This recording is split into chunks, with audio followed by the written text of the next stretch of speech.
Hey guys, welcome back to the Chain Reaction Podcast, where we talk about disc golf news and new disc golf products. I'm Tanner LaBelle, and I have Daniel Spotswood with me today, and we're going to talk about the Portland Open.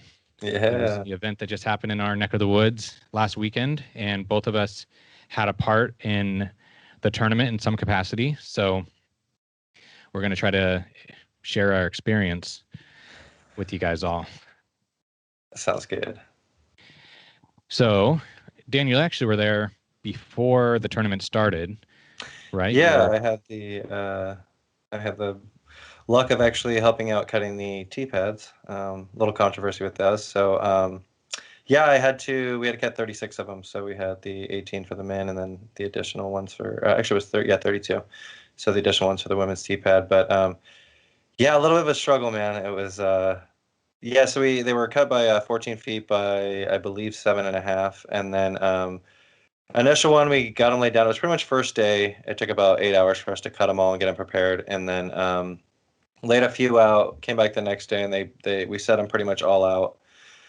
And then yeah, I did not get initially good feedback. There was a lot of overhang on them, so I mean, for being on a golf course and the level of elite players that are there, you kind of want something to look a little more professional. So we ended up going back through on Thursday and cutting them all back up and getting them kind of squared in, and did what we could. But yeah, I really wasn't a big fan. I felt in the beginning when I first got on, which I'll give the benefit of the doubt, is it was really crammed in. We're trying to get Oregon still on the map for the Disc Golf Pro Tour. We ended up cramming so much in such a little time. So the company that got contacted, they were really, I think, I don't know how much time they were given. It was pretty much like a couple weeks to really get things set up and put in. So I don't think they really had a trial and error. I did really feel like the turf was super high, really catchy, really slowed you down, a little too spongy. I know they had to make a few adjustments to open up the tee pads to actually let the pros throw off. I believe there was a few issues. Even I believe Drew Gibson got hurt because of the tee pad. He twisted his knee. I guess it didn't fully rotate. I felt really bad because the guy was helping. He was such a good guy, and he just took so much flack. And I just think it was like they had the best intentions. It was just such a short amount of time to do it. But yeah, we got it set out and did what we could. But it was a really good experience, and I got to see a lot of people that I kind of idolize, and it was really cool, man. I had a great time, and I got to talk to a few. So overall, I had just a blast, and it was a great experience, and I really loved it. So. Yeah, that's cool. I was out there as well filming for the Disc Golf Pro Tour, and so I got to experience the tee pads as well, and they were definitely very spongy. They were like oddly high, like grass, I guess you could say. Like I'm used to like a turf football field, and I feel like it's like very low cut, almost like a golf green or maybe a little bit longer.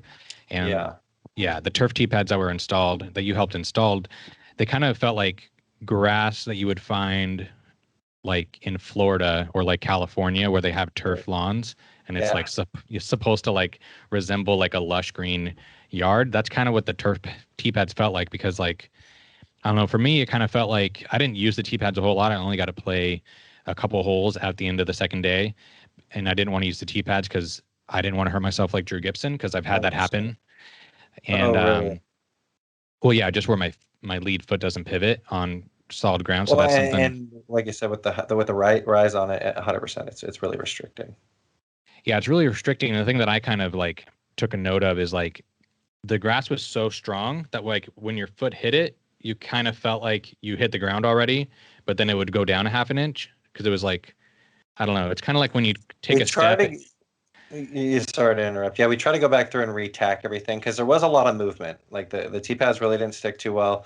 They had what made it squishy was there's a drain, and it's pretty much a drain duct. So it's like when the T-pads do get wet, there's a drain underneath it where it actually soaks through, so they don't actually retain water, which is great. But I think it's like there's just a few adjustments, and I think the idea, to my understanding, really only came to reality maybe like I think at Goat Hill, when Goat Hill was like in play, is when it was pitched, and then pretty much coming to Portland right after that. That's like they pitched their idea to them there, and then by the time Portland was there, they had to have the tee pads ready. So it was a really short amount of time for them to come together. But still, we tried to go back through and tack it. But yeah, it was just real trial and error. But like you said, it just really didn't feel well. I think maybe if they lowered the rise a little bit, it would have been easier.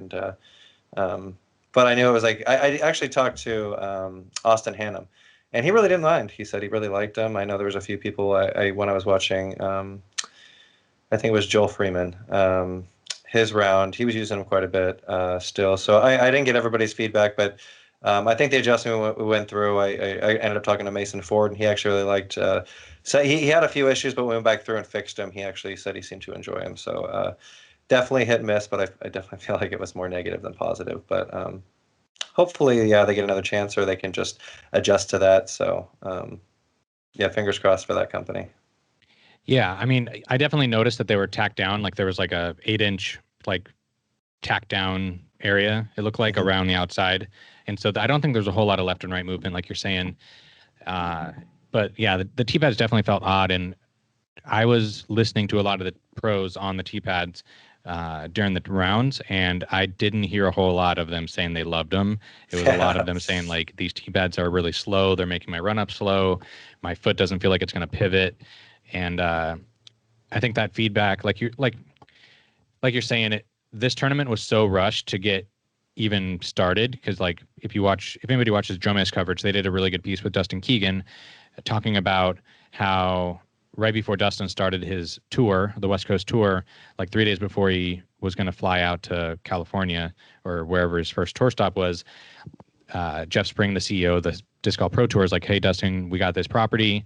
We're going to do the Portland Open at it. If we can get a course put in, can you drive up 2 hours and put it in? And it took him like 21 hours to put this course in, which it's a crazy, beautiful course, like super tall trees, rolling hills, really nice golf course. There's actually 2 18-hole golf courses at Glendoveer, and we played on what a lot of the pros were saying was like the less beautiful side of the course. Which I noticed too. Yeah, I noticed that. Sorry to interrupt. Yeah. Maybe that's just because the golf course still can make money, to the locals, because there's people golfing all weekend still. Exactly. So. When we were setting up, a lot of people were like, I don't think they were too happy that the course was shutting down, but it was really weird that they, like you said, I mean, you're getting so much amount of time to really, set it up. When I did pass by, because I was traveling back and forth, I was staying in Eagle Creek over there. When I passed the left side, it just so wooded and like so much more technical. And I did see a few complaints from the pros. I did see Macbeth post something about another long course, and it's just like. And I was able to talk to Nathan Queen, and he even said too, he's like, I just really don't really care for the bomber shots. Like I really like the technicality. And it seems like a lot of people. I know James Conrad comes from really technical. But did he even play? Is he there? Yeah, he played. Okay, yeah. I'm sorry, I saw him. Yeah. The second day, I saw him on third card. So him and Garrett Gerthy were playing together on third card the second day. Okay. But I know he's more into like technicality, coming from a wooded background. So I definitely think they could have utilized the other one. But like you said, maybe that's players' preference to that course. And if you want a membership and this, that, and the other, that they wanted to reserve that for them. So I really don't know what goes behind that. But yeah, it was, like you said, a beautiful course, wonderful experience. But I wonder if they would have utilized the other side, would it become more of an appeaser to the players. Yeah, and I heard a lot of like I feel like in the beginning before the tournament started, a lot of the pros were like, oh no, another golf course. But then I feel like after the tournament was finished, I think a lot of the pros were like, this was actually a really fun course to play, and it challenged the top pros. Dustin Keegan was saying that this is the first Pro Tour stop that the hot round of the tournament was not double digits. So that is a really good point. I think the hot round the first day was 8 downs. This hot round the second day was 9 down, I think. And I think the hot round the third day was 9 down. So was it 9? Yeah, yeah, I think it was. Yeah, it was Macbeth. I think with a 9 or 10 down. I think it was 9 down. Yeah, I mean, still, it must have been 9. But I mean, that just tells you how much it challenged the pros. They're only getting 50% of the holes. And I mean, I played hole 6, like hole 11, 12, 13, and 14, and 17. And the only one I birdied was the ace run hole that they had, which was a hole 11. It was like 350 feet downhill.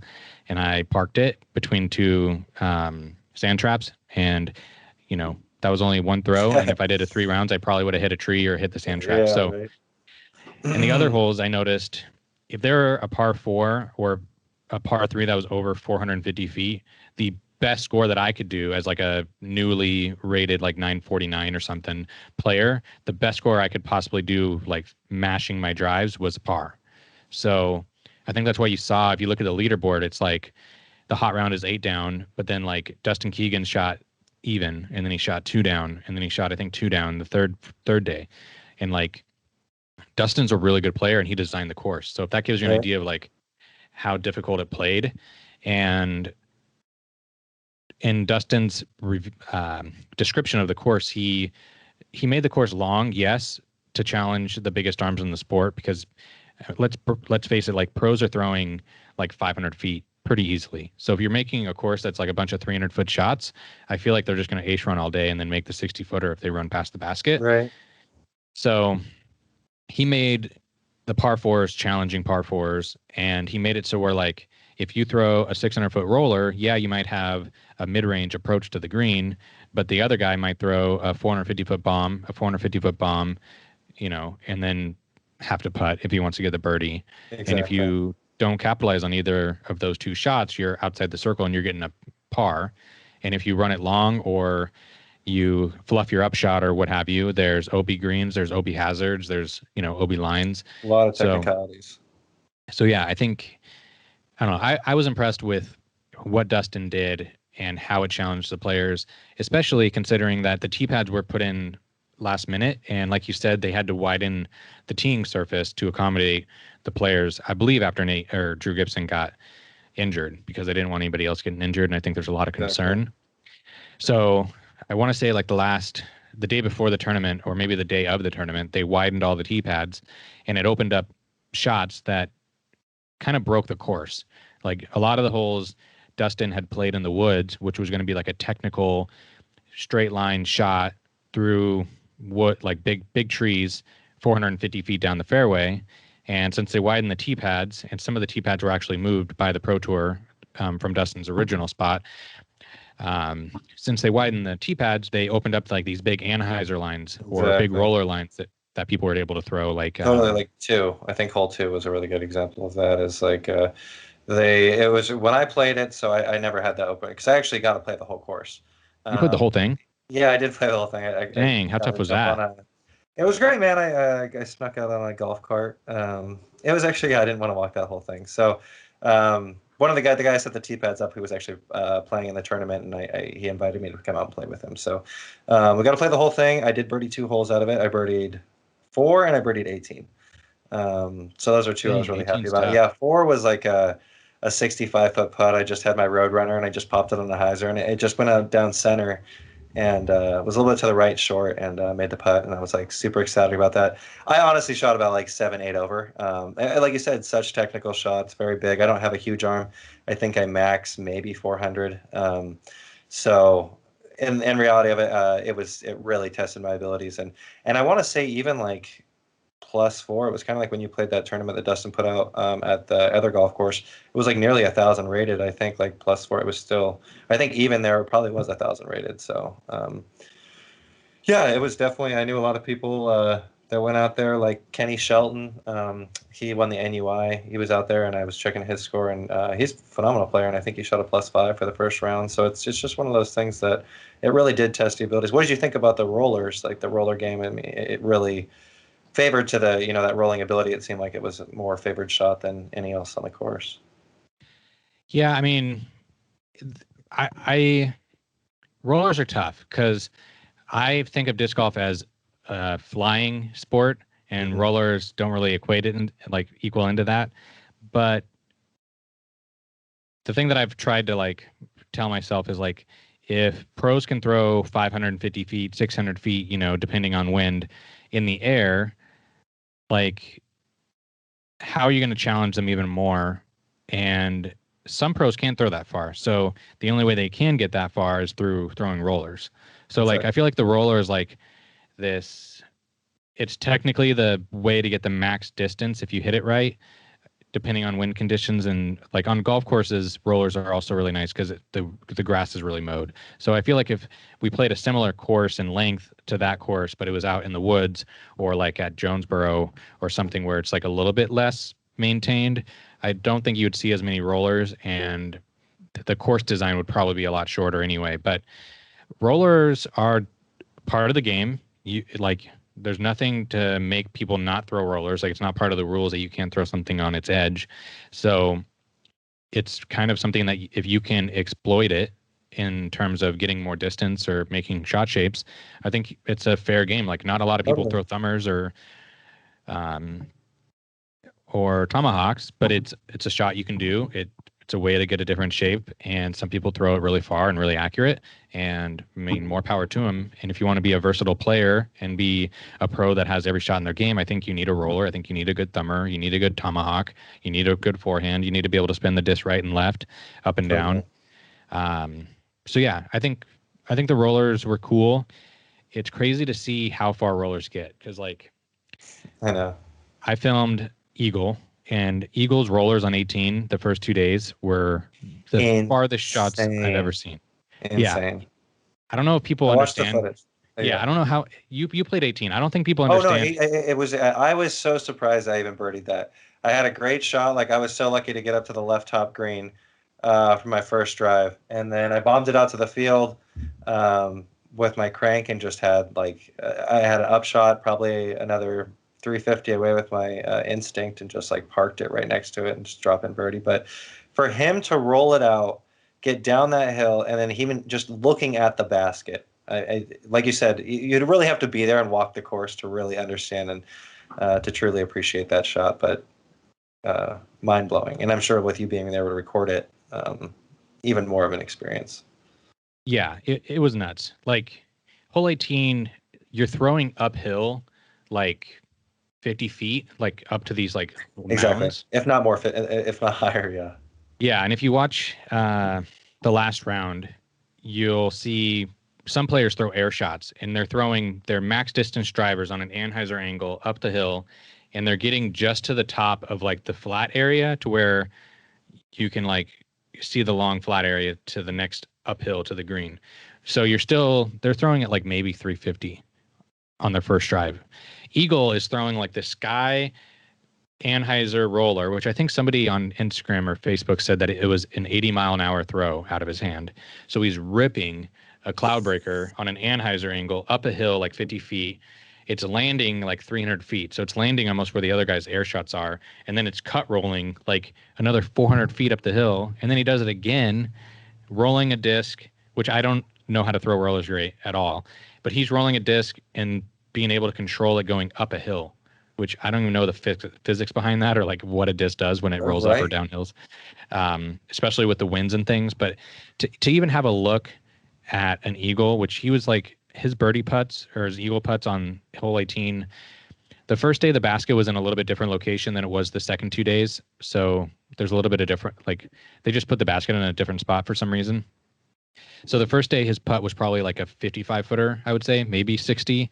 The second day it was like a 45 footer. But to even have that being pin high on hole 18, which I think is like, what, 1,200 feet or 1,100 feet? Something like that, yeah. I have the whole breakdown. So it's 1,198 feet in 2 throws to be pin high. And it's uphill a lot.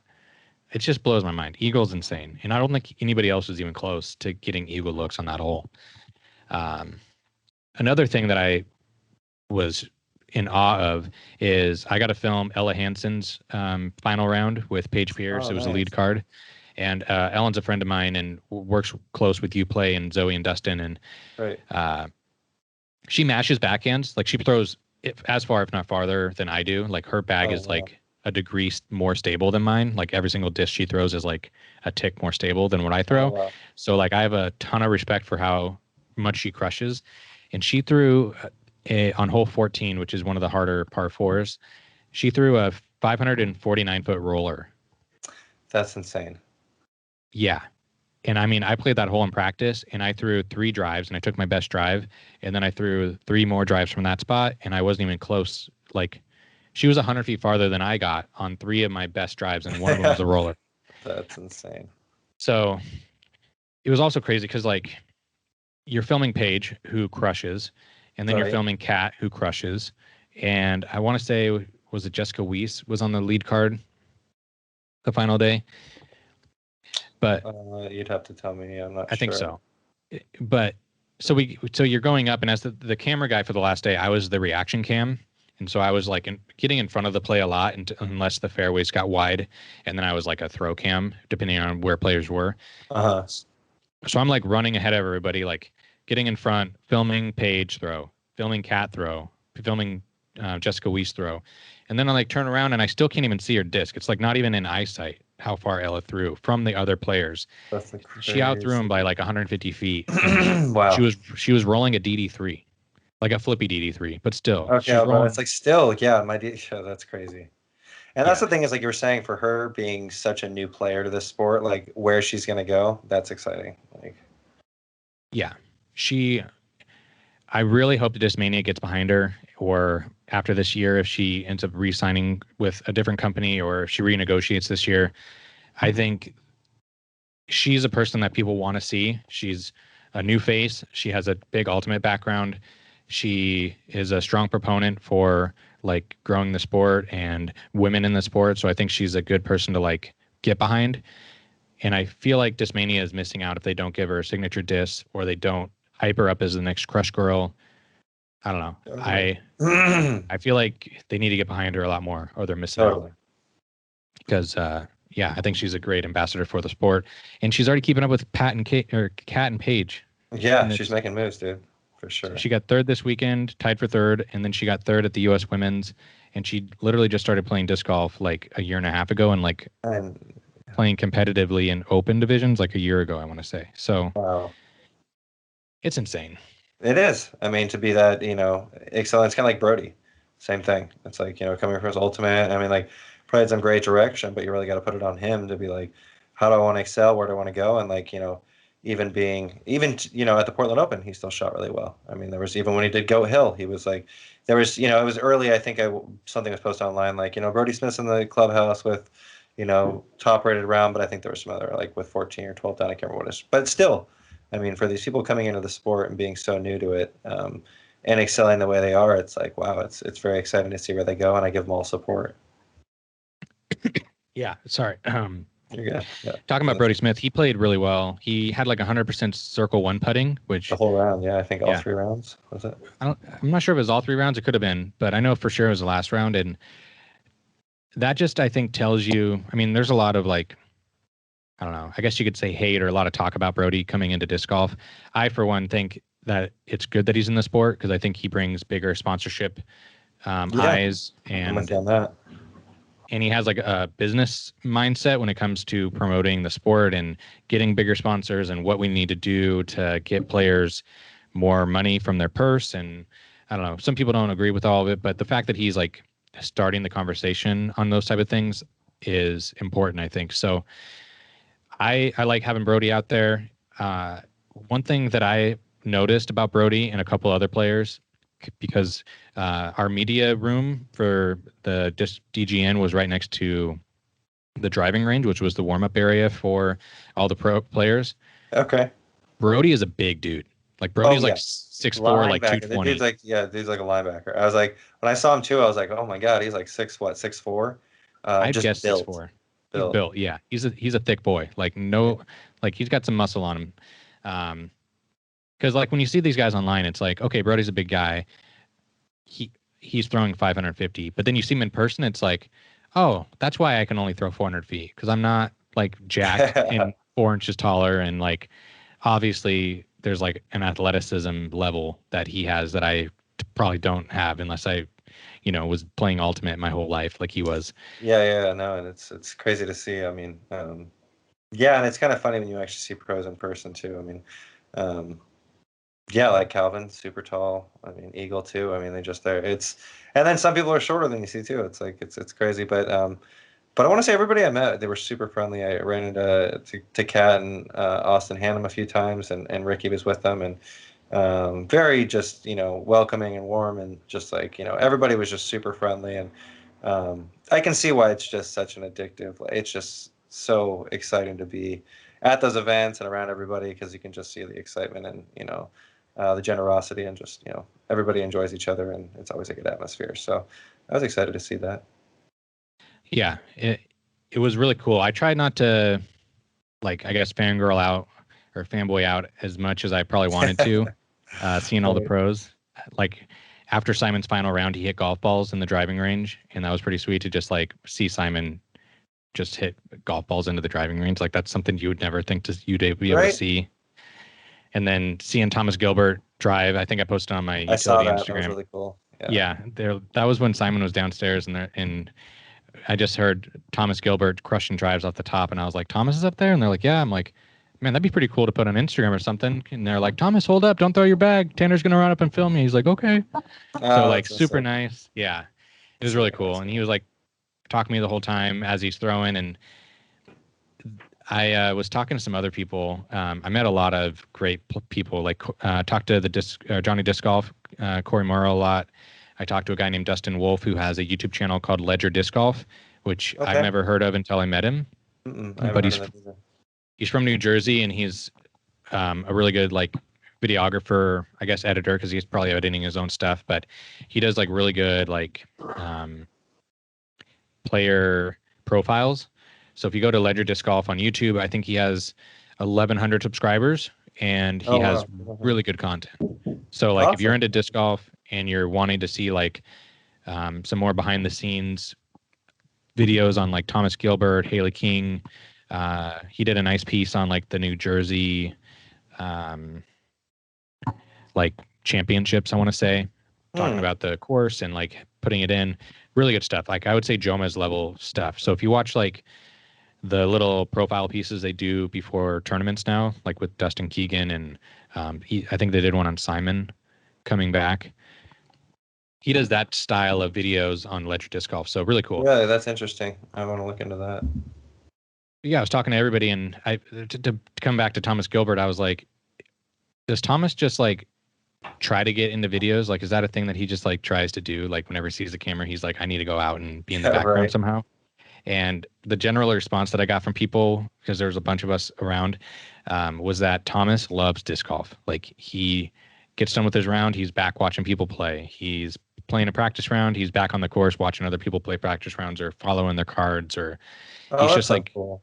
Yeah, he's just like genuinely like super passionate about the sport, to the point where like, I don't know, he's always out there. He's always out there. So that was really cool to see some top level pros that like are into it as much as I would say like you or I, a fan would be, but he's out there competing, getting on lead cards, winning tournaments. Still having that passion for it.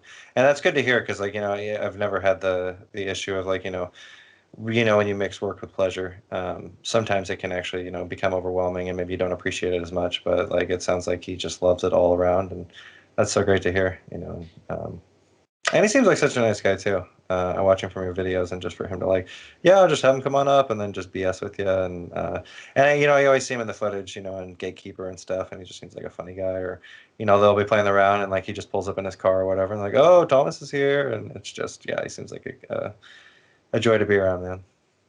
Yeah. I had the pleasure of filming, I want to say, one of his rounds too. And man, the guy can throw. Like, I threw hole 6, and where I landed, I want to say I was still 300 feet away from where his disc was.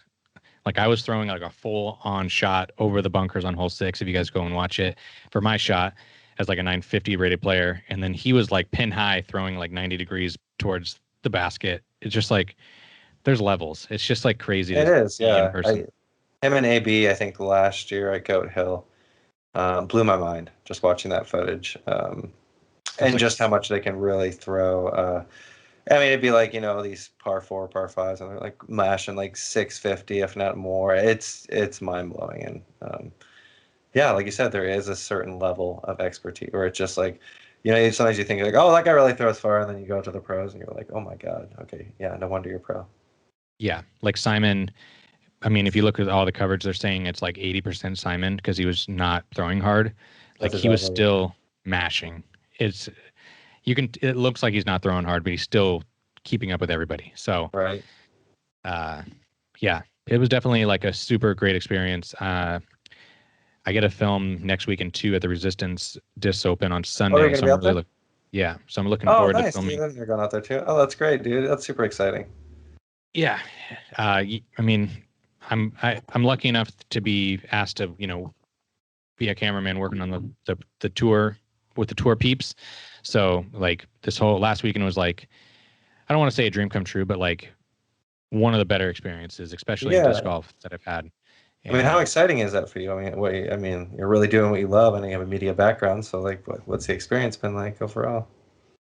it's kind of surreal. Like I started utility disc golf in 2017, right after getting into the sport as just a way to uh, like feed a creative itch with my buddy Nick. Mm-hmm. And it kind of blew up a little bit, like in our little world of like companies wanting to send us products. And I thought that was really cool. And then if you were to tell me back then, like, oh, in 2001, you're going to be asked to film Simon Lizotte, Ian McMahon, Ricky Wysocki, Nico LaCastro, Kevin Jones, Adam Hammis, Thomas Gilbert. I'm trying to think of all the people I filmed this weekend. Um, Paige Pierce, Katrina Yeah, exactly. Allen. Yeah, Yeah. it'd just be Yeah. like, I'd be like, what? Like, Get out of here. Yeah, yeah, exactly. I'd There's be no like, way. this is insane. You're talking crazy. So I don't know. It's just, I think it kind of helps reinforce for me, which is something that I kind of believe in, but sometimes when you like try to go after your dreams and do stuff that you want to do and like put time into your passions and hoping that it pays off, uh, to have a weekend like last weekend, it helps reinforce that, um, if you do that, good things are going to happen. You just got to be Totally. patient enough to, reap the rewards. And I feel like a lot of people don't go after their like passions or, what they're really want to do in life because they're not patient enough. So, I don't feel like I'm super successful right now on my own, but if I didn't go out and try to do the things that I want to do and try to connect with the people that I want to connect with, like 4 years ago, I wouldn't be in the position that I'm in now and getting to have like a crazy disc golf experience, like a behind the scenes of like knowing how the live broadcast of the disc golf network happens now and like how many people go into it and how crazy it is that it all happens when you have like 6 cameramen on the ground filming 2 different cards. You have a producer telling you which camera's live on the live broadcast. You Mm-hmm. have, or I might be getting producer and director different, but so we're all listening to let's say the director to know which camera is on the live broadcast and we can't move. And like, we got to get the shot that they're asking for while Oh, wow. the other people are getting in position to set up the next shot. So you can relieve the camera guy that's on the live broadcast as like the catch cam or throw cam. Then you have a producer in your ear saying like, oh, we want to get Paul McBeth's putt on hole whatever because he's on the chase card, but he made like a 60-foot putt. So you have that guy saying like, oh, we want to get Paul's highlight from that hole. We want to replay Kevin Jones's drive on this hole. We want to, and there's a replay guy that's like clipping all these things, and that's It's just just like like, you really don't understand the inner workings, and it's really crazy to hear that because I'm sure how stressful that is to be out there and being like, okay, I have to have the shot, like the pressure's on me. That's scary. That's real scary. it's a lot of pressure. It's like you're on a phone call all day listening for your number to be called, and then Right. you're also trying to make sure you're in the right positions to get shots of the pros. Like the first 2 days, I was reaction cam for the chase card, so I was Okay. like the guy in front of the tee boxes when they teed off Mm-hmm.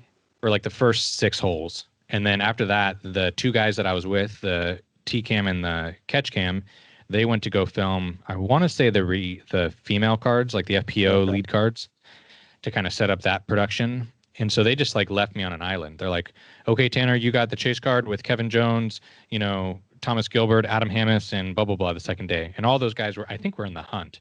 Um, Right. and I'm just by myself. I'm the only camera guy for the live broadcast. So if like Kevin Jones aces it or Nico LaCastro throws like a crazy roller or something, like You better have a I'm good the shot only, of it. yeah, I'm the only camera that can pick that up. So you're just like nonstop, like trying to make sure you're getting the right shot. You're tracking the disc Yeah. properly.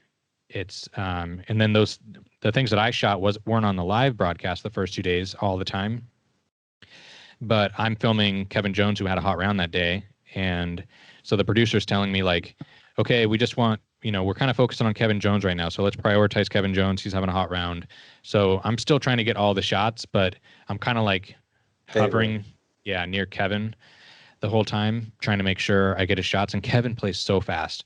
Like, oh, really?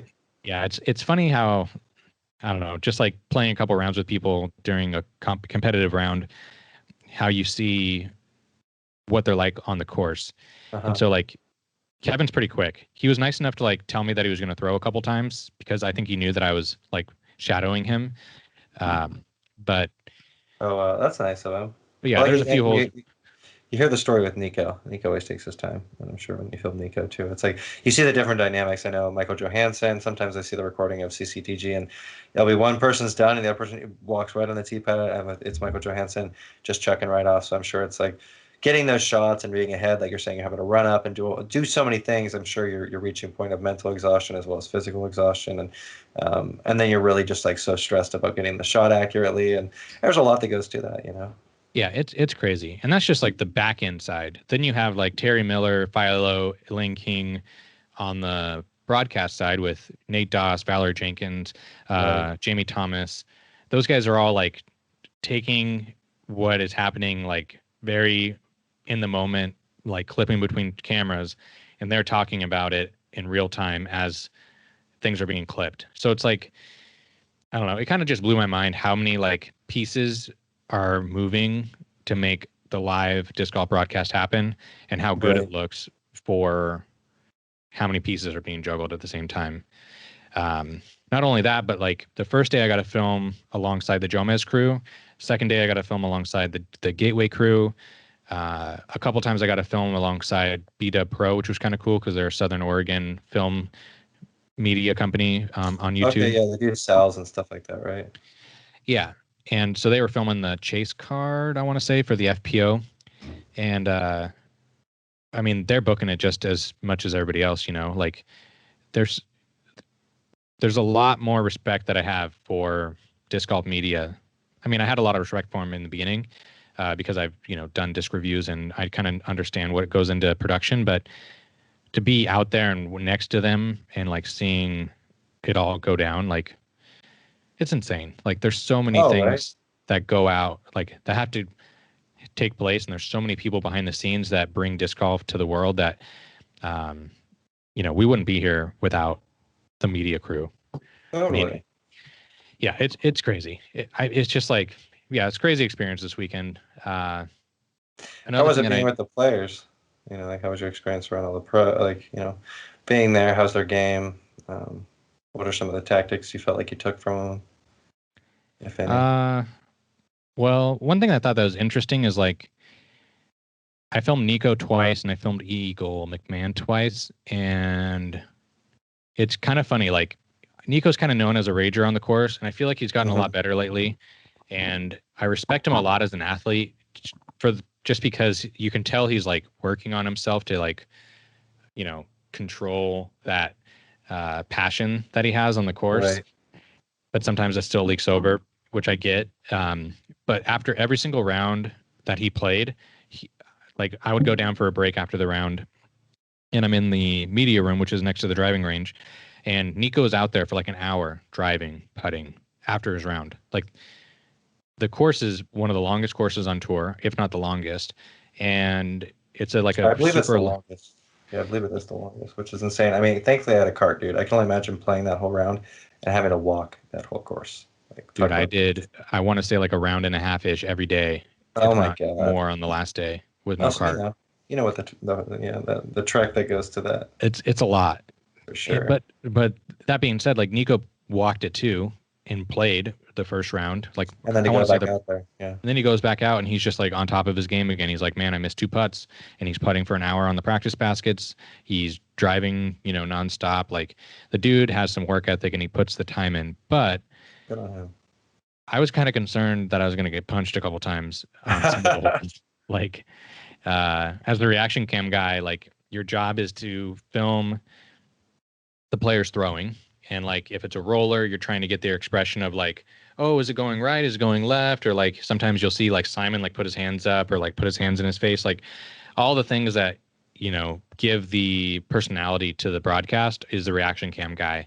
And so if Nico throws a bad shot, like that's kind of like drama that you want to show in the production, right? It's like it's in there, it's entertainment. So as the reaction cam guy, like I'm trying to get Nico's reaction. And so like he throws a bad shot and he walks behind me, which is like where the play isn't happening. Like the basket's in front of me, but I'm the reaction guy, so I got to follow him. So like he throws a bad shot and then I'm following him backwards, and he knows that the camera is facing on him because there's no, the basket's behind me. Yeah, exactly. Yeah. And in my head, I'm like, dude, I'm not trying to do this because, I want to put more pressure on you, or like I want to see you blow up more. This is my job. It's just like, this is my job. And so, I mean, I joke about thinking that he's going to punch me, but he definitely has some energy on the course. And the other thing that I thought was interesting is Eagle is kind of like that too. Really?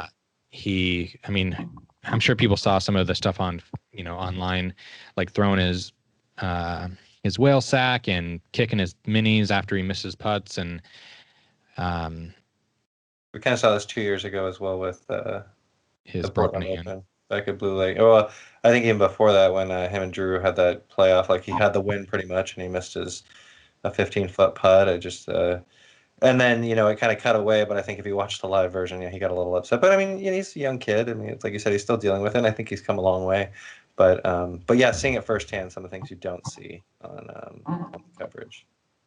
Yeah, and like, I mean, I'm probably just lucky enough that like my baseball games when I was younger weren't filmed, because I was the same way. Like, all my coaches told me that you're putting too much pressure on yourself and you're trying too hard, or whatever they want to say. And that's probably just them trying to be nice, to say like, stop being a little baby, or stop throwing a fit. And not to say that they're being babies on the course, but the thing that I thought was interesting is like Nico throws a roller and it's like a 550-foot roller, but he, in his mind, I'm guessing, is wanting a 600-foot roller. And so in his mind, he's failed. And then he's just like, you can tell he's like either angry at himself or frustrated. And to the point where he's like throwing his bag or kicking his bag, or, just showing his frustration physically, which can affect the card, and like muttering under his breath about himself, like, stupid throw, you got to do better than that. Like things that are not very good positive self-talk. And you see how the whole finishes, and it's like, yeah, Nico, you didn't throw a 550-foot roller or 600-foot roller. You threw a 550-foot roller, but you still were in range to throw a backhand hyzer, and you put it in the circle and you made your 20-foot putt. So we still, like, the result of the hole was still a birdie, but like during the hole, it wasn't going perfect. Exactly. And I felt like his energies just got way up, and like, maybe he needs that to compete at a high level, but for me, it just seemed like a lot of wasted effort, and it's a lot of energy wasted. I think, mental exhaustion can really overtake you with that too. And I think, we are our own worst critic. More often than not, I'll be on that course, my tree hits the first, or my disc hits the first available tree, and, I'm telling myself how bad I am. But, it's funny you bring that up, because I was just reading an article by Christine Porath, from the Harvard Business Review, and it was kind of talking about verbal expression, and that it's like 10 times more powerful than internal thought.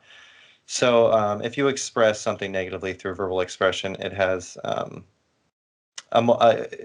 I guess so like, when you state something just in general, whether it's positive or negative, it has a 10 times more powerful than internal thought. But say you express that through negative verbal expression, it has a multiple of 4 to 7 times more.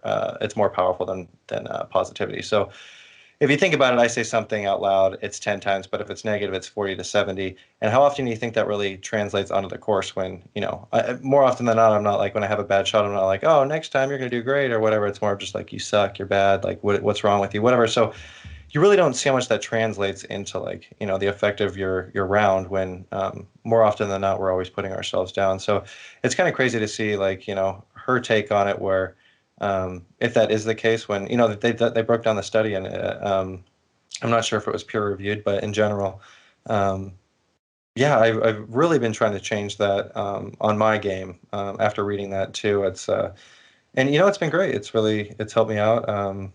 I don't know if we mentioned I recently competed in the NADGT up at Portland, so that was one of the reasons I was able to be up there for the tournament as well as my own tournament. So they had that experience up there. But I did a few practice rounds, and I've been really trying to incorporate this into my game, where I'm just, if I have a bad shot, I say, oh, it's the next one, or really not putting myself on too much strain and just like going with the flow and saying, oh, your next shot will be better. And then if I have to take 2 or 3 shots on that hole just as a practicing, then figure out my next shot. But even when you're in tournament mode, sometimes there's a switch that gets flipped. Whether it's like you'll practice for however long, and you feel like you're in the right mindset, and the day comes of the tournament, and all of a sudden like that stress starts rising, and then you get to the course and you get to your first hole, and if that shot, like sometimes for me it's like the first shot, like if it isn't great, then I'm like, okay, that's how my round's going to be. Yeah. But it's just funny how much pressure we put on ourselves when we're in that state. And I've really been going through different techniques to really calm myself down. So like I said, I've really tried to change the way I verbally express. So if I go into going to a tournament or playing anything doubles, whatever round I'm doing, I always tell myself being thankful for actually having the ability, and then always stating something positive about the shot. Whether it's a terrible shot, like, oh, okay, it went, 200 feet less than I wanted, but it's not OB. But it's not, there's always a second shot. So it's just finding positivity, which can be hard sometimes. But I really started doing, which I think, so I have like a really bad anxiety sometimes when I play tournaments. So it's crazy for me because I don't know if there's truth to this, but it worked for me. So I started doing Wim Hof's breathing techniques. So it's Okay. just this 11-minute video I found online on YouTube. So I started doing it, and it's just the most insane. I'm sure it's like, you're depriving yourself of oxygen, so you're probably going to get this euphoric experience. But um, when I get done with it, it's just like I hit this piece of like, serenity, where I'm like, okay, and I feel a lot less overwhelmed. So I had my tournament this weekend. I worked on, positive expression as well as my breathing techniques. And when I hit the course, first day was a little rainy, but I shot one of the best rounds I felt really playing a tournament. So, I mean, it was 5 down at a course I've never played. I had one practice round the day before at Timber Park in Portland. Really fun little, it's not anything too long shots. There's some, but more wooded and technical than anything. I can't really think what I can compare it to, but very fun 5 down. course. Yeah. 5 down Yeah, still so good though. exactly. And then 6 down was the hot round of the day.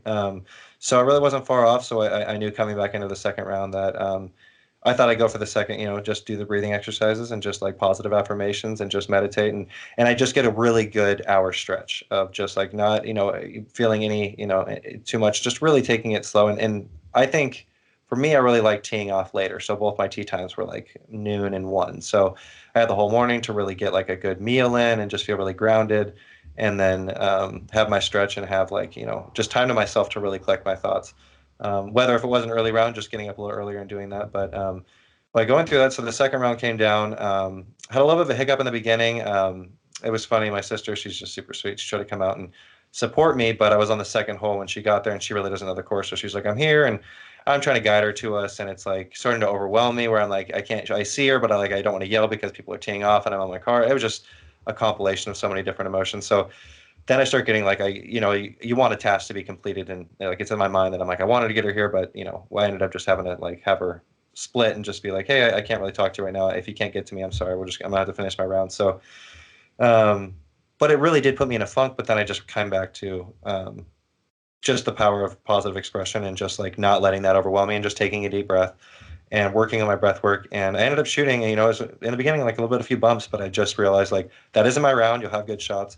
I ended up shooting a 6 down, tying for first. We had a playoff, and it was like I was just on cloud 9, like just being that I like took myself out there, and I getting the opportunity to actually play in this tournament. And yeah, man, I was just so proud of myself, like going through that. And I really think that it's just the power of personal expression and going through. If they did what I feel like, there's validity to what I experienced and what I did before pre-round to actually get me where I was. So like I said, I tied for first, and they did give me the invite to nationals. So I'm super excited. I'll be doing that in the end of October in Texas. So I've got a few months to really prepare for that. So I'm super excited to really kind of utilize these more, and I would love to give like more topics on certain things that have actually helped me with my game and my mental game. And I think that's one thing that isn't really talked about is like your mental game. Nothing, and that's one thing that really I think make or break you.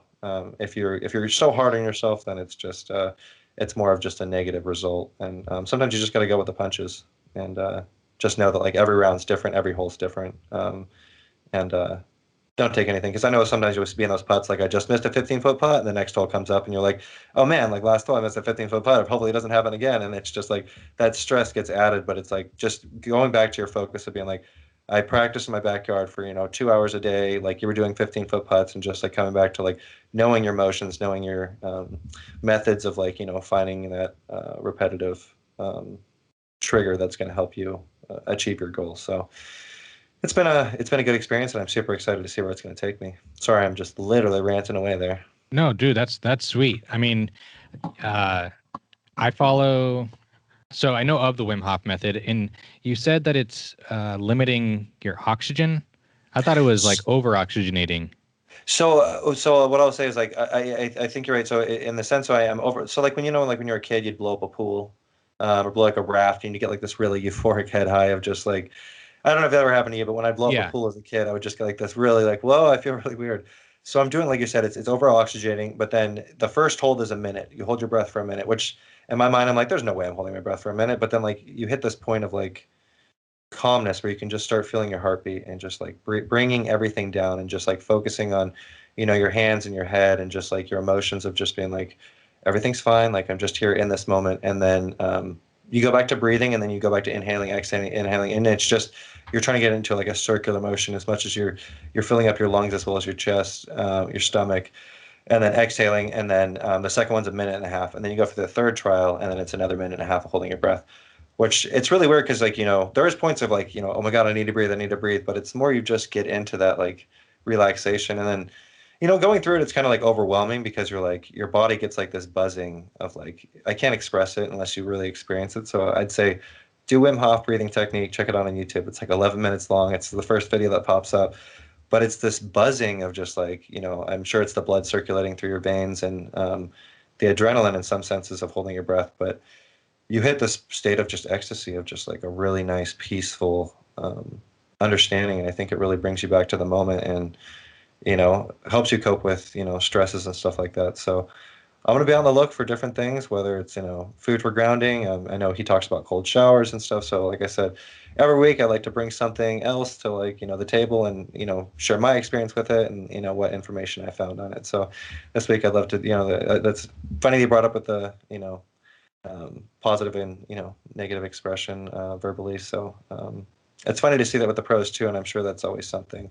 Like I said, you're your worst critic, and more often than not, we're always putting ourselves down.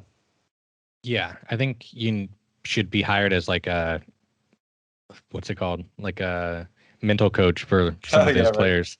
But yeah, this is what you need to do. Yeah, I followed Wim Hof for a while. I never have actually done the breathing experiment, but I have done cold showers. And I know that Ricky and Katrina Allen in their press conference, they talked about jumping in the rivers in Oregon and using that as like a cold plunge or like a, similar effects of a cold shower.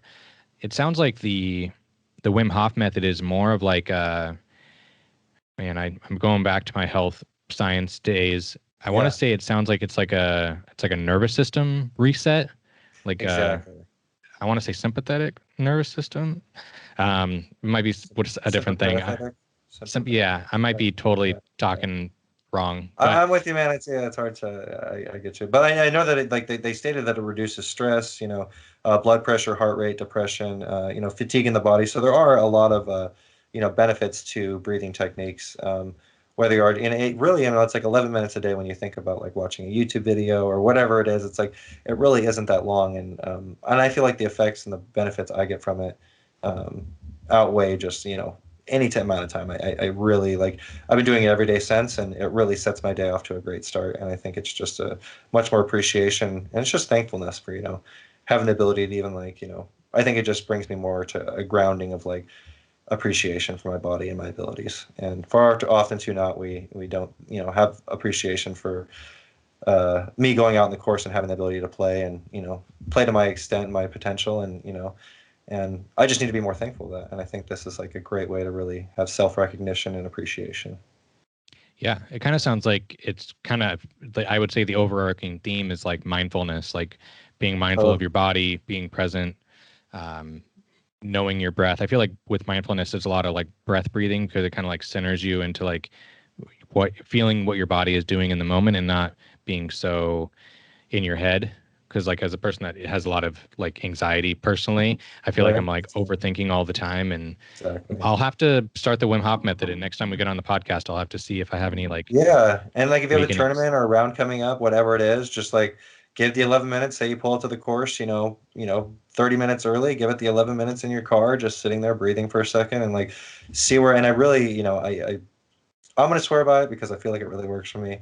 Everybody's different, but like you said, I mean, jump back to cold showers really quick. I mean, I think they were saying the benefits of that. Like it's like in a sense, it's like a kind of gentle electroshock therapy.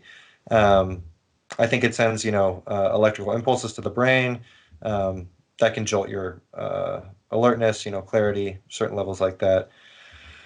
But yeah, I think it really leads to feelings of well-being and optimism, and that's really what I think you want when playing around. It's not feeling like more often than not, I think I'm feeling a lot more fearful that I'm like, all this work I put into, you better not miss these putts and all this stuff where it's like you're just setting yourself up for failure. It's like just being like, I'm so thankful I'm out here today. Like all this practice is going to pay off. I'm powerful. I am strong, and I love Tony Robbins too. Tony Robbins is a great guy for real positive motivation. So I've been out there on my different ways of being thankful and appreciative. So I'll be getting into it more, and I'd love to share it. Yeah, that's cool. I think gratitude is something that I've been trying to implement more because I follow Gary Vee, so like another type of guy like Tony Robbins, and he just talks about gratitude all the time, and having patience, kind of we talked about earlier. But yeah, just being appreciative of what you have and where you're at, and sometimes that means you're appreciative of how your body's, what you're able to do in your body, going and playing disc golf rounds, and not taking that not taking that for whatever for granted. Yeah. I think that's all good things that can lead to like positive mental health and can help you grow. The one thing that I think kind of relates to this is I would listen to Ella on Smashbox because she's like a rising star right now. So it's really cool to like, any information you can, you're like, let me listen. Yeah. It's like, it's just like cool to like see the birth of a superstar, I feel like. And so I'm trying to like take in kind of her ride that she's going on and getting to know her more. And with the last Smashbox episode she was on, they really got into like talking about Ultimate a little bit more. I understand what like a handler is now, and I say I understand it, and I can't even think of the other one. But like I never played Ultimate, but in Ultimate there's apparently like a quarterback who's throwing the disc and like controlling the play, and then there's like a wide receiver type. Wow. And yeah, so Ella was apparently like a quarterback type, which makes sense because she's one throw Ella. She can throw it down the field. Right. She was also like the kickoff person to start the games off. And so you have to throw, really far backhand, and you try to make the disc hard to catch, which is how she is good at a roller. She was saying like she threw like a big Annie in Ultimate, and she would try to hit the ground and roll, so it'd be harder to pick up. So she thinks that's why her roller game is, pretty good right now, starting out. But besides all that, she talked about how during her rounds, she gets really anxious and like nervous. And in Ultimate, she could like get that nervous energy out by like cheering for her teammates, running up and down the sidelines, like hyping other people up to get that like nervous energy out. But with golf or disc golf, you can't really like scream and holler and like do cheers and unless you're getting an ace. Yeah. Or like a really nice throw in. But no, I get that. So that is a really different take on it. That's kind of crazy. I would have never thought about that, where, changing games where it's like you have the ability to like, whether it is and it comes down to like it not being even a team sport anymore. It really all relies on you to like make things work. And when your background's in a team sport, like it probably changes the dynamics more than we know. And I feel like I played a lot of sports growing up. I played soccer, I played basketball and stuff, and it was great. But like, I feel like I am more of a personal, like, disc golf for me. It's just been great to really like, all you can do is really test yourself. It's nobody else but you in the course. It's not you versus anybody else. But I will go by this saying because I heard this today and I love it. It's like there's no winning and losing. It's winning and learning. And Yeah. I will utilize that as much as I can because Yeah, I think Conor McGregor says that a lot, or at least his coach does. Like we either win or we learn. We don't lose. So like when they mhm. talk about him losing to Nate Diaz and stuff, the thing that Ellis said that she does to kind of like get that nervousness out though is to try to have fun on her cards. And Oh, so good. there was like a backup on hole 17, and it was kind of funny like the difference between players. So like you have Paige and Ella who are becoming, more acquainted when they play more, and they both have a common friend in Zoe. With Tina Oakley and one of Ella's friends, they're playing like this matching game. I'm not sure if you saw that on the coverage or Yeah. Instagram. It's like this card game where like they have images on it, and when you pick, I don't know how the game works, but how I interpreted it was when you pick up a card, you name off a drawing or a character that's on the card that you picked up, like elephant, and then the people that are in the circle have to look at the next card that's up, and they have to like match the elephant or something. Anyway, it's like this like quick draw Oh, game, and it was just like you have two people competing for first in the tournament, and Ella was actually really battling for third because Paige was kind of ahead at that point. And they're just like having a little powwow on hole 17, just like having a blast with their caddies, just like having fun playing card games for this like 10-15 minute backup.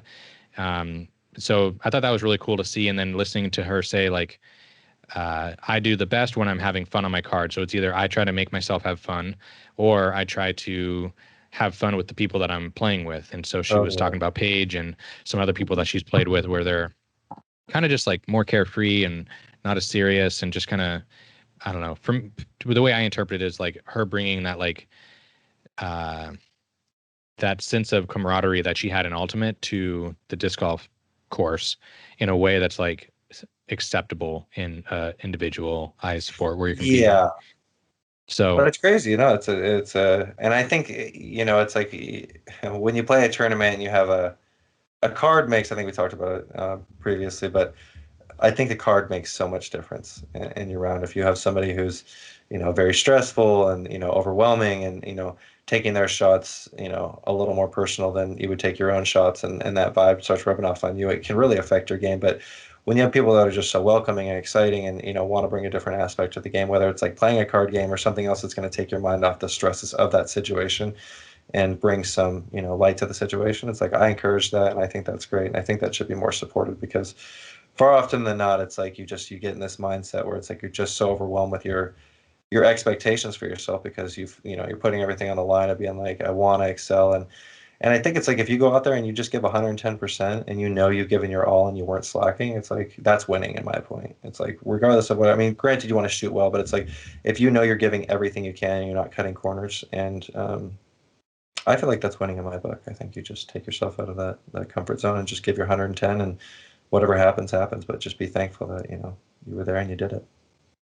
yeah, and I think to that point, it's like when you're on the course, it's hard to be on for 4 hours.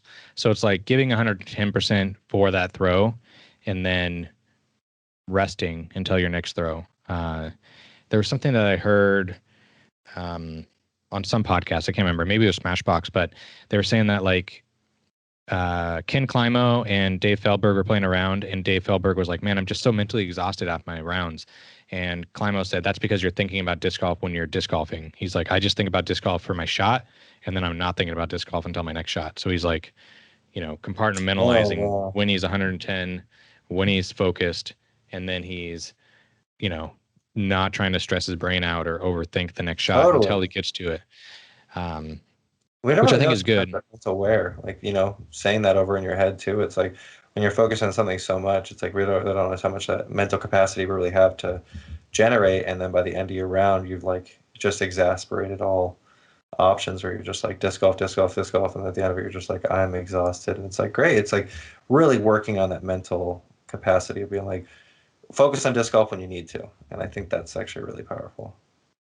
Yeah, I think I saw something when I was going through school for exercise science that was like they took like a heart rate monitor and put it on a chess player, like one of the world chess players at like whatever big tournament there is, Okay. and they like judged his like cardio output for the event or like the match that he was playing, and he burned like 1,200 calories in an hour, like or some crazy amount. I might be over I think I did exaggerating. hear about that. Isn't that insane? And it's just by like It's it's just wow. mental energy, man. Like he's just sitting there moving chess pieces, so you can't really, how many calories go into moving chess pieces. But like Right? the fact that he had his heart rate going and, his body was still working enough to be consuming that many calories tells you how much energy goes into the mental side of things.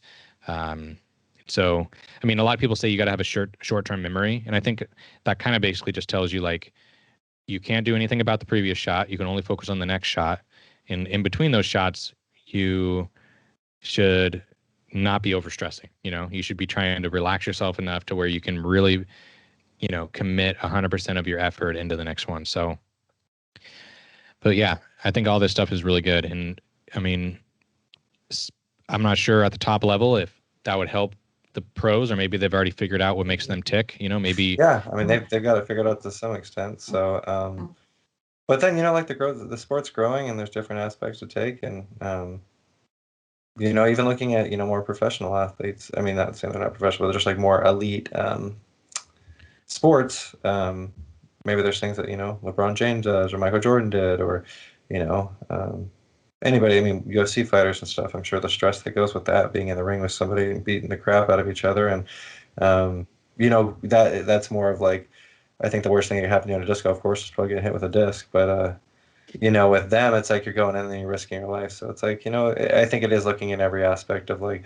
different sports and seeing how they deal with stress and I think that is one of the worst things about my game is sometimes I just overstress and I'm just like, and I think when you're not present and you're not there and you're just like, what happens on the next hole if I don't make this putt? Like I just missed that one. It's like you're already setting yourself up for failure. So I think it's just like mitigating those issues and finding out like what works for you and how you can overcome whatever stresses are going to limit you from being you or just meeting your expectations or abilities. So I'm going to keep working at it and we'll see where I go, see what Yeah, happens. that's cool, man. I'm excited to learn more because I'm interested in all that kind of stuff. I don't know where it's at. It's on this bookshelf on the left of me, but I have a whole shelf of like, I don't know, all the stuff from my exercise science days, and uh, that stuff really interests me still to this day. Yeah, that's awesome, dude. So yeah, So jumping back into those and maybe finding some things on that. And I think when you go back through old stuff, sometimes you find stuff that didn't appeal to you at that time and it didn't, resonate at that moment. But going back through it and you're like, wow, I can actually utilize that on the course and I can do this and that, and then finding a whole new light to the situation. So that's exciting. Yeah, get back into your old roots and your old. yeah, get back into my old books, maybe get back into shape a little bit better so I can do all these long courses. And that's the thing Um, too. It's like, and that's one thing is mental as well as physical strength. So um, very exciting stuff. Yeah, so next weekend we still have the pros in town, or at least most of them. I think some people have already gone to Utah to get ready for Worlds, but Calvin Heimberg, Sexton, Jeremy Colling, James Proctor, Adam Hammis, Scott Withers obviously is in town. They're all playing the Resistance Disc Open, which is a Silver Series event that was last minute for the Pro Tour. Same thing with the Portland Open. So very grateful and thankful that the pros are in town and that there's a ton of people pulling strings behind the scenes to make sure that these events happened Sure. because Oregon deserves disc golf. And it might not have been ideal. Some people are complaining about the courses and like, if you would only know what went on behind the scenes to make everything happen, I don't think anybody would say anything. So Yeah, I think you'd have a little more appreciation and never have I experienced that before. So it really is to show like it puts a different taste in my mouth of being like, okay, there's a lot more that goes to this um, and Oregon being one of the disc golf meccas, it's like we love to see it's like when you see the videos and us playing and living locals here, it's like how much beauty is there out, around and out and I'm so thankful to be here in this area for disc golf um, and it's a beautiful area, man. It's really exciting, and I'm glad we still got to experience something, even though it was rushed and overwhelmed. But like I said, I think if people really understood what went behind it, I still think it turned out to be, a good experience, a good tournament, nonetheless. Yeah, the Portland Open was crazy. I mean, yeah, the scoring spread and how much drama was there with Kevin Jones on hole 15 and Eagle making the putt on 16 or on 18 and Paul making a 60-foot putt into a crazy headwind. Like, I don't know if people understand how windy and rainy that last round was, but Paul making that long putt to get to 20 down to be in the hunt. If Eagle missed that last putt like Ricky did, which sucked because Ricky was, I mean, how many times has Ricky missed like a 25 footer? Nerves, man. Nerves. Yeah, it's conditions too. Like you said, it was pretty windy. It was pretty good headwind. I mean, Eagle's putt was like a dead duck, flopping or whatever. It was not the cleanest putt in the world. A few things like, do you hate life, or I don't know the expression. Or are you afraid of life, or something? Are you afraid of life? Yeah, that Jomez thing. But yeah, if Eagle would have missed that last putt, it would have been a 3-way playoff with Ricky, Eagle, and Paul. So for people that are complaining about the course design and how things came together, like, we were one missed putt away from having like a crazy triple header playoff. And how often are you running triple playoffs? I mean, that's far and few between. I thought it was really cool. I'm excited to see what Scott Withers and Jeff Corns have done with the Resistance Disc Open. Definitely. I believe it was already scheduled as a B tier or a C tier. And then when the Pro Tour came to town, they elevated it to a Silver Series, which I believe is just a smaller event for the Pro Tour that still has Pro Tour points associated with it. Nice. I should probably look at that a little bit more and figure out exactly the difference. But I want to say it's just like another event, but it's not as hyped up as one of their main tour stops. So I'll be up there Sunday. I might be up there Saturday, depending on what happens this weekend. And you might be up there this weekend too? I might be up Friday. Still playing it by ear. So if I can make it, which I really hope I can, then I'll be up there. And if not, I'll be practicing for some more tournaments coming up.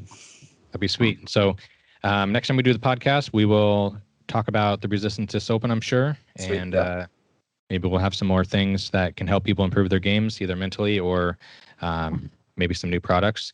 We should have some new products in the studio, in my studio at least, by the next time we film. So thanks everybody for watching, and thank you to the Pro Tour, Jeff Springs, Dustin Keegan, and everybody else that helped get the Portland Open to Oregon. It was a blast. It was a super great experience for me, and I'm really happy that Oregon was able to get the pros in town because it's a special thing. So very exciting stuff. So get another little experience with them, and be good for you to catch up. So get another round out there. Yep. Until the next one, guys, stay fly. Bye.